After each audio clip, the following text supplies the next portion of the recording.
In this episode, it's all about the magic of chili.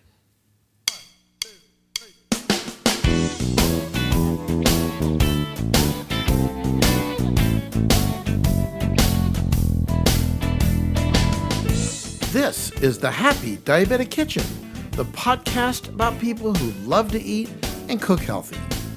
This is your guide to the world of healthy cooking and conversations about happy diabetic living and lifestyles, where we simply turn ordinary ingredients into something extraordinary. Welcome to the kitchen, and let's get cooking.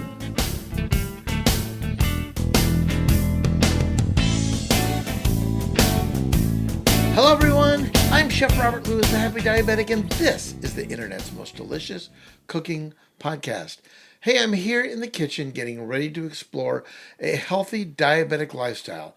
I want to take the mystery out of healthy cooking, explore some amazing foods, and my diabetic journey with successes and challenges. So let me help you live your best happy diabetic lifestyle. So welcome to the kitchen, and if you're new to the show, I'm happy you're here. With me in the kitchen, as always, is my son Jason, engineer, producer of the podcast. Jace, how you doing, buddy? Hey, Dad, I'm good. So of course, my brain, Jason, when it goes to cool weather, I start thinking about soups. Right. Right? Do you have a favorite soup that you like? I like a lot of soup. Cheesy broccoli is good. I like that squash soup that you can find in the fall sometimes. Yeah, that's really good. Chicken noodle. Old standby. Where does chili fit on your winter fall radar? It's like smack dab at the top. I do. I love chili. It's amazing. I mean, we were talking earlier before we got started on this podcast about, the release date of this, and we're going to release it in October because we're in October. And, it's kind of the witch's cauldron of soup, right? Right. So many ingredients, so many amazing things that are actually quite healthy for you that can create some amazing flavors. Now, Jason, you know this about me. I love to cook chili, and I do it in my Instant Pot, or Instapot as they like to call it. I call it Instapot. And I can cook chili in 17 minutes. That's unbelievable. It's super fast and easy, and I usually make enough where I freeze half the batch. So it just is a soup that just keeps on giving. So today, it's all about chili. So it's that magical mixture of tomatoes and spices and amazing healthy ingredients. So I think we should eat some chili. Sounds great. Cook some chili. Let's do it. Let's talk about it. All right. So let's get into the kitchen and talk everything chili.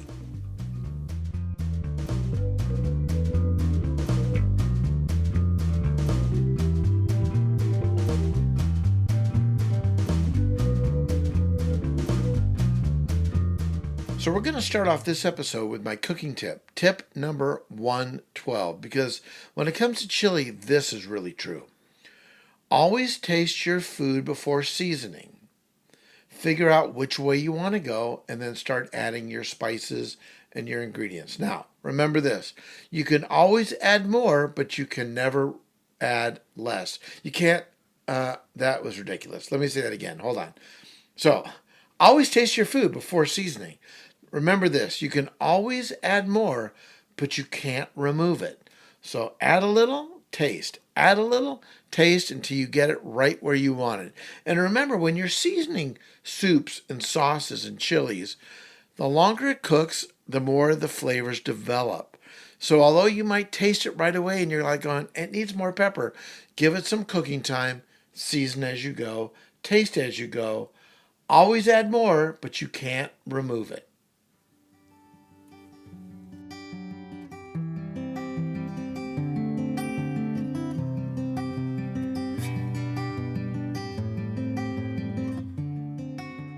So before we get into the top 5 healthy reasons to eat chili, Jason, let's just chat quickly about one of the biggest controversies in the culinary arts field, and that is whether to put beans in your chili or not.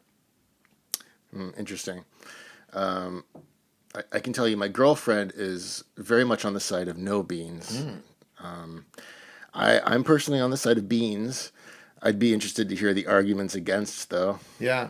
I think in certain regions of the country, like in Texas, I don't quote me on this. We need to do more research, and I probably should have done it. But I think Texans don't put beans in their chili.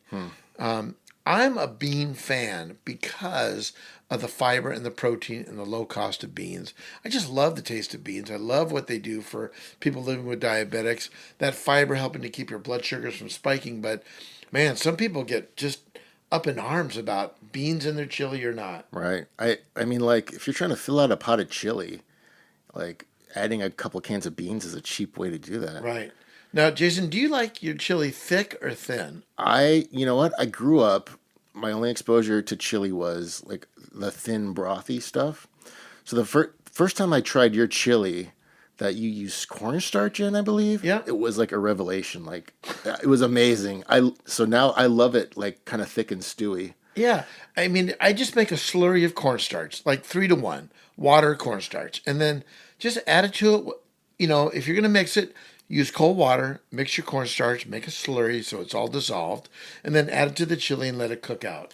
And on the topic of beans, I found this recipe online once that called for 2 cans of beans, one just in the pot, and then the other one you blend it up, and you put that like puree in there, and that's a thickening agent too, which I've used that a lot. Oh, that's a great idea. Super I've never easy. done that, but I'm going to do that the next time. That's a Yeah. great idea. Yeah, pureed beans. That's a great idea.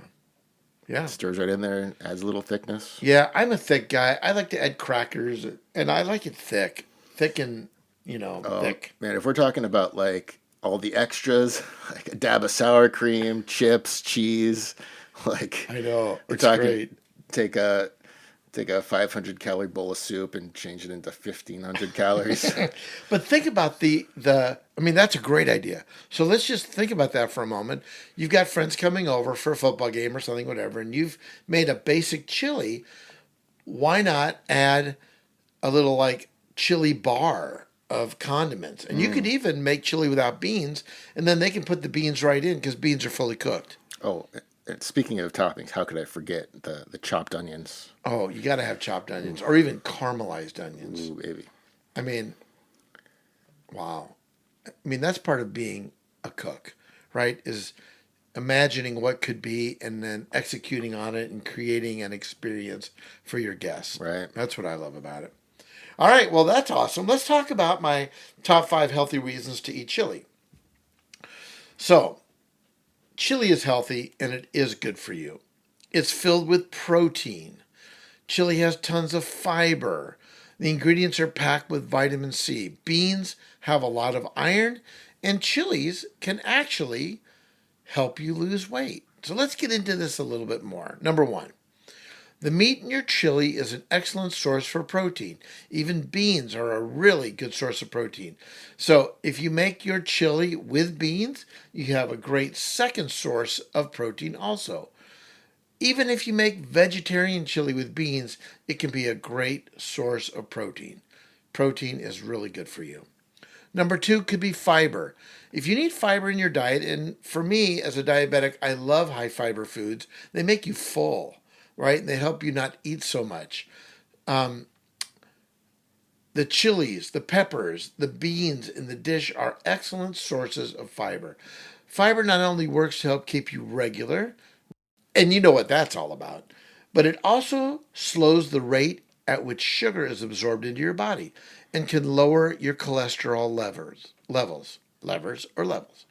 If you're a diabetic, this will be really good for you because it keeps your blood glucose level from rising and falling too quickly. Number 3, vitamin C, the peppers. Even bell peppers that go into chili are an excellent source of vitamin C, and we all know that vitamin C is really good for your body. The tomatoes, the tomato paste that you might use is also a very excellent source of vitamin C. Vitamin C helps to improve your body's immune system and can work to help keep you healthy. So number 4, let's go right into the immune system boost. The chilies and the peppers are filled with vitamin A and vitamin C, which can also help boost your immune system. Vitamin A is really good for you during the cold and flu season. It aids in your immune system and helps organs to function properly, along with other essential benefits. Dairy products contain vitamin A, so don't hesitate to sprinkle a little bit of cheese, like Jason said, possibly a little bit of sour cream on there on the top of your chili bowl. It would be delicious. And number 5, chili can help regulate blood sugars. After you eat it, since chili peppers can lower your body's sugar levels and the amount of insulin that your body needs. Some studies have even suggested that chilies can reduce the amount of insulin needed to control your blood sugar. So that would be something to do a little more research on. So chili is a good choice if you want to fight off and help your diabetes and heart disease. All right. So in a moment, we'll be right back. We're going to talk about meat and no meat chili.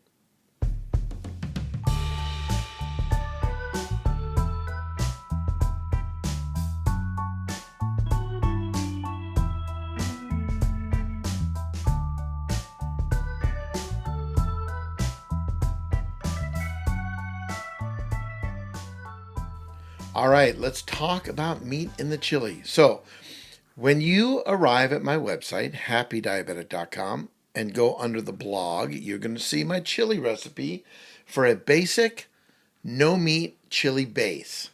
So, you can use this chili base to add in your meat or no meat ingredients just as a base. Now, listen, I won't take it personal. If you don't like corn in your chili, don't put corn in your chili. But my base works really great, and it's got lots of vegetables in it to really kick things up. But let's talk about meat. Really, 4 kinds of meat I like to use in my chili. My standby is always going to be pretty lean ground beef. This is the quickest, least expensive type of beef you can use for chili. And yes, the dish still simmers for a while, but you don't have to worry about tenderizing the meat. So ground beef is always going to be a good option. I like to use beef chuck, and your butcher, even your grocery store butcher, will do this for you. Small diced beef chuck, which comes from the shoulder, is tough. But the amazing thing about it is it's got so much fat and flavor as it cooks. The fat almost turns into gelatin and dissolves and makes the beef really, really delicious and tender. But it's become nice and tender after it's stewed for about 90 minutes. And it also has a beefier flavor than ground beef. So I love beef chuck. Now, my third favorite is brisket. Now, this is a huge cut, normally used for barbecue or braising, brisket, barbecue brisket. But if you cut it into small pieces, it works really great with chili. And after stewing it for at least 2 hours, the chunks will pull into delicious shreds and can be piled up on tacos or just about whatever you want to do. But it's great in chili. And you can take the brisket in a crock pot or an Instant Pot and cook it first, shred it up, chop it up, and then add it to your cooked chili. And then lastly, if you can find them from your butcher or a grocery store butcher, I love short ribs. Short ribs are usually served whole, but they don't have to be. You can cook them, pull the meat off the bones, dice it up for more delicious and luxurious taste on chili. Short rib chili. Really, really delicious. So those are all beef items. Personally, I don't cook with pork much for chili. I've used ground turkey in chili. It's also good. But let's talk about no meat. My go-to would be soy meat crumbles. You can buy them. Target has them. Supermarkets have them. And they are really, really good. And when you cook them with chili, it just takes on the taste of beef or meat, but it's all soy. Really, really great. I mean, think about this. Quinoa, black bean chili, right? Quinoa, broccoli, bell peppers. How about like a 3 or 4 bean harvest style chili with black beans, pinto beans, garbanzo beans, various beans, cannellini beans, anything like that? Or how about this? Red beet chili. We'll take some beets, we'll fire roast them, cook them in the oven, dice them up, add the tomatoes. It gives this chili a really nice red color. And of course, when you're cooking vegetables like beets in chili, it just takes on the amazing flavors of the chili. All right, so when we come back, let's talk about the amazing chili I will post or have posted. So when we come back, let's talk about the amazing vegetarian chili base I've posted on my website for you.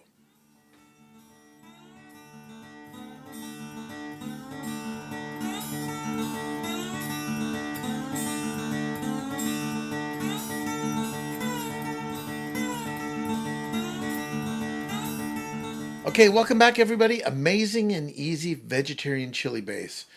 It's on my website. Check it out. And like I said, I'll put meat substitute crumbles in there. I get them at Target. They're really great. And in the Instapot, this is about 17 minutes after the beef is cooked. So usually I'll saute the beef first and then add my ingredients. Now, if I'm not using beef, I just add the whole thing, crumbles and everything, and away we go. So I'm going to just read you the ingredients that are in this just to get you excited. Both hands on the steering wheel because this could be distracting. Vegetable oil, onions, carrots, minced fresh garlic, chopped fresh bell peppers and red peppers, celery, chili powder, fresh mushrooms, whole peeled tomatoes with a liquid. I prefer the San Marzano whole peeled tomatoes. Now listen, when you buy whole peeled tomatoes, those are first quality. If you buy chopped or pureed tomatoes, those are typically less quality tomatoes. So the whole peeled will always be the very best quality. I'll put kidney beans, whole corn, ground cumin, dried basil, dried oregano. It's absolutely amazing. So check out the website, happydiabetic.com. Look at the recipe, and I am going to challenge you to make some chili this fall. I think you'll really like it, and your family will love it. I like to add a little sugar to my chili because I like it on the sweeter side, but listen, that's the beauty of a dish like this. You can really be creative. Remember, you can always add more spice. You can never take it out. So taste, season. Taste, season. All right, everybody, here we go.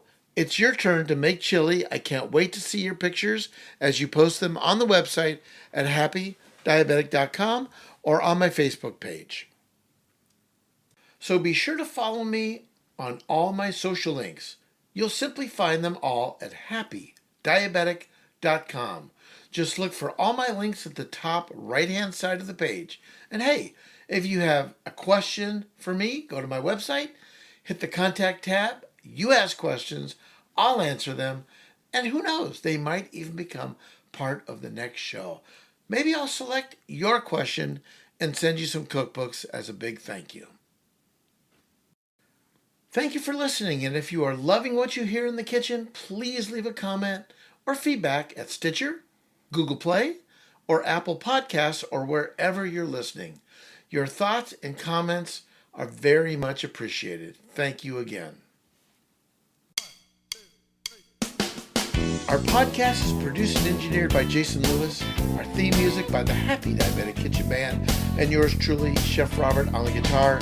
And today, this podcast, I am dedicating to Eddie Van Halen from the band Van Halen, who passed away. A big loss to the rock and roll community and anybody who dreams of playing the guitar. Watch his videos on YouTube. You will love them. And of course, our kitchen mascots, Scout and Tucker, who are busy at the cat food bowl. So thanks for tuning in, and let me leave you with this thought. George Bernard Shaw once said, "There's no sincere love than the love of food." So long, everybody, and remember, no one loves you more than me.